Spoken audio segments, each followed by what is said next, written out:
My name is Courtney Gold. I'm a Wasco tribal member from the Columbia River area, both Washington and Oregon. But I was raised on the Warm Springs Reservation, which is in Central Oregon. I'm really pleased to be here in the Southwest. The climate is very different and it seems to change from day to day. We have snow some days, and I like to go out and walk in the snow. I like to also go hiking while I'm here. And I enjoy staying in the beautiful adobe house that was provided for me. I have to walk from the house down here to the studio. And every morning when I walk downhill, and since the School for Advanced Research is located on a hill, I can look out and I can see the Jemez Mountains when I walk down. And I always have to stop and or walk slower and look around and appreciate the beautiful scenery. There's a number of pine trees here. There's a lot of cottonwood trees. And the bird life also is a real treat for me because the birds are different. They do a lot of singing. And so I always have to stop and appreciate the orchestra that is around me. And when I get to my studio, I am really appreciative of the fact that I am an artist fellow here. I'll be here for 3 months. My goal is to mix Southwest designs and fibers with Northwest designs and fibers. So that's what I'm doing here. I brought my own fiber, primarily cattail leaf, tule or bulrush, and cedar. So I'm mixing those with yucca fibers and tamarask, which is a plant that's almost like willow, and the local people also call it salt cedar. I usually sketch out a plan, and I've never ever stuck to a plan because as I weave, it seems like the plant fiber itself has its own plans. So I'll start with an idea, and then as I'm working on it, I almost always change the plan, primarily because the fiber doesn't want to do what I want it to do, and so I think, well, I'll adjust to what the plant fiber wants. I'm working on a tule wall hanging. What I'm doing is anchoring this at the top, so this is the top. And I'm going to add just a few more cattail that I've already soaked in water. And I'm twining each of these with a sedge grass. This flat leaf is cattail leaf. And most of this material that I have is fiber I brought from the Northwest. So I'm starting with a cattail leaf. And this round fiber here is tule, or some people call it bulrush. And then I have the flat fiber, the cattail. And I like working with cedar, so I've got some red cedar here. Again, some cattail leaf, tule, and then this is the salt cedar or the tamarisk. And I just like the color and the texture of the material. And again, a grouping of cattail leaf, and then finally some more tule. So what I'm doing with this piece of wood here that I just happened to find when I was out walking, I like the texture of it and the shape, so I use that as the base. This is actually the top of the wall hanging. I'm twining with a fiber, and it turns out to be quite strong. And it's very pliable when it's wet. This is based on tradition. Normally, when we make mats, we didn't have tables or mattresses, so we made mats, and we made them out of this tule, which is a very porous material. It's real soft. And we also made mats out of the cattail. And these mats were used either as tables, which were just laid on the floor, and then people sat around the table on the floor, and we served them food. And the tule had a number of uses. One was for bed, since it's porous, And because it's porous, it's a good insulator.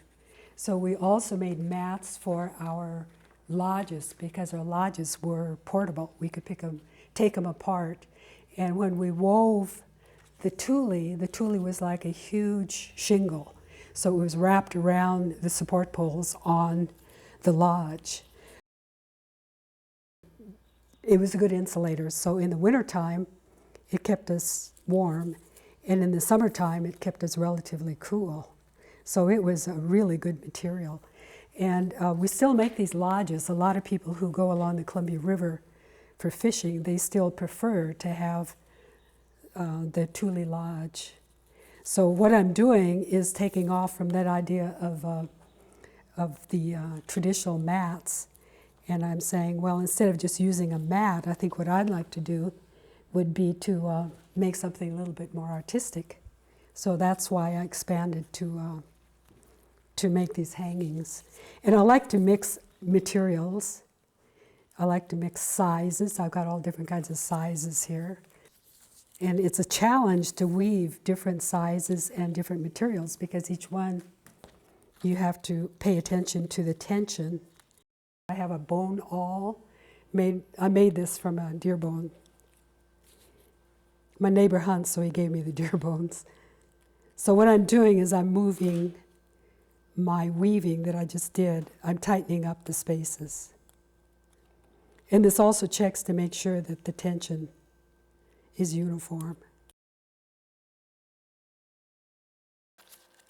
Recently, say within the seven or 8 years, a number of weavers have been forming organizations.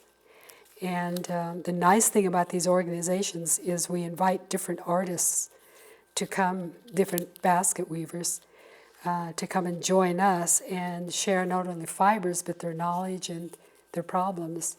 So I would say the past 5 years, we've had a lot of exchanges of weavers. And in this exchange, we experiment with different weaving fibers that, like the Wasco people ordinarily don't use.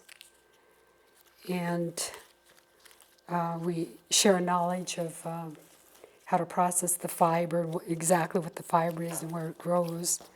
So what I'm doing now is sort of a takeoff on what we've already been doing, but I'm doing it in a little more formal structure.